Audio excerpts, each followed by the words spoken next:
Hey everyone. Armin had did irreparable damage to this card, but it was still alright. Plenty parlays got nuked though, I'm already knowing.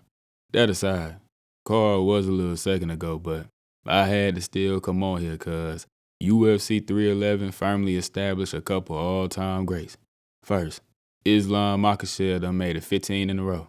Became the most credentialed lightweight champion in the promotion's history, and did it quite easily. Now I was against Moicano, who ain't the ideal guy to become your weight class's greatest. But I mean, it wasn't his fault. He did the UFC a favor whole time. We done seen the card get canceled because somebody ain't want to take what was thought to be an easy, and indeed turned out to be easy, fight on short notice. Obviously must love the Islam for that. Moicano as well. He tried. Ain't look scared whatsoever to throw them drums.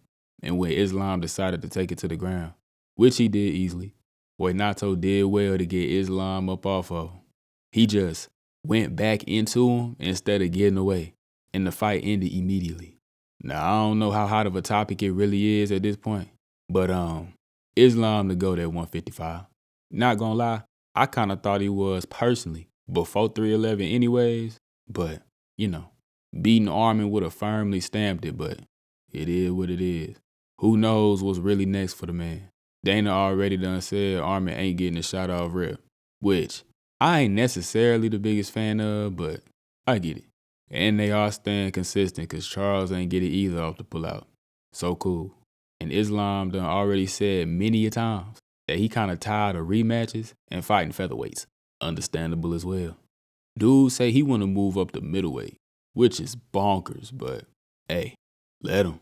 Seen a clip yesterday too that he considering a permanent move to 170. Not gonna lie, at welterweight, I think he cooks everyone. Middleweight, there's some big boys up there. I don't know about all that, but if he want to try, I'll let him. The co-main was truly excellent. Merab went out there and proved so many people wrong, myself included. Which is so funny to me because, no lie, I don't think I've ever picked Merab in a fight ever. It's pretty late, but I finally done learned from my mistakes it won't happen again. I picked Umar because I thought he was better than Merab at literally everything. And he pretty much is. Early on, I felt as though he was getting the better of the striking and wrestling exchanges. One thing was very apparent early on though. Merab was without question the stronger man, Jesus Christ. But Umar good, fool. Was biting and committing real hard on them shots, but But with this fight, I once again forgot the most important thing. Merab, no joke, has the best cardio ever. He will wear on anybody. And all that skill you might have gonna go right out the window. Also too, wasn't really a fan of Habib or the overall game plan from Umar. Felt he ain't maximized some of the advantages he had. And played into Merab's game way too much down the stretch. But you know what they say. It's hard to think when you tired. You just start doing stuff. I don't think I've ever heard nobody say that, but y'all get the point. With this win, over somebody that so many thought was your kryptonite, combined with the resume he already had, Merab is knocking on the door of being the greatest bantamweight of all time. Only one title defense indubitably, which is why I won't proclaim him to go yet.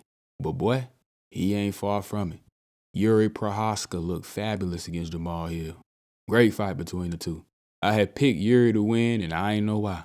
As long as it ain't against Alex, he seemed to genuinely be ordained by Jesus Christ himself and just happened to find a way.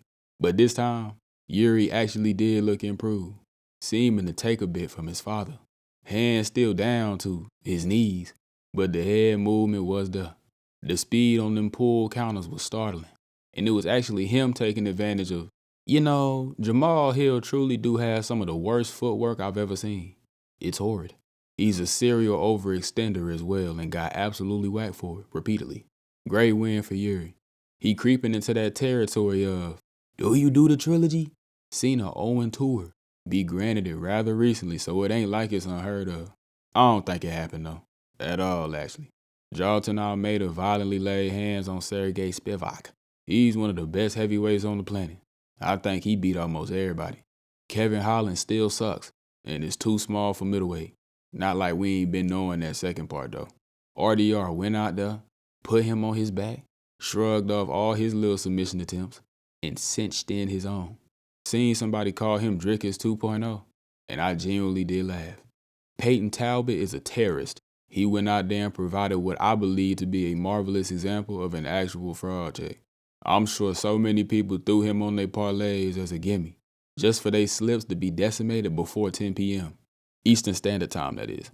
He got manhandled by a 37-year-old Raoni Barcelos. Look now, Barcelos is still a good fighter. It was a good step up in comp for sure. But I never imagined, especially at this point in his career, he would beat Peyton Talbot. Peyton, that was bad, my dog. I ain't even gonna sit here and sugarcoat it. Wrestling and grappling is absolutely abominable. Them takedowns was not that good for real. And he still hadn't a clue how to defend them. Truly a piss poor performance. Very disappointing. He is younger though, so hopefully he can learn from it and bounce back, blah, blah, blah. Card was fun. Got shook up crazy, but the show still thankfully went on. The predicts for that Saudi Arabia fight night gonna be up tomorrow as well.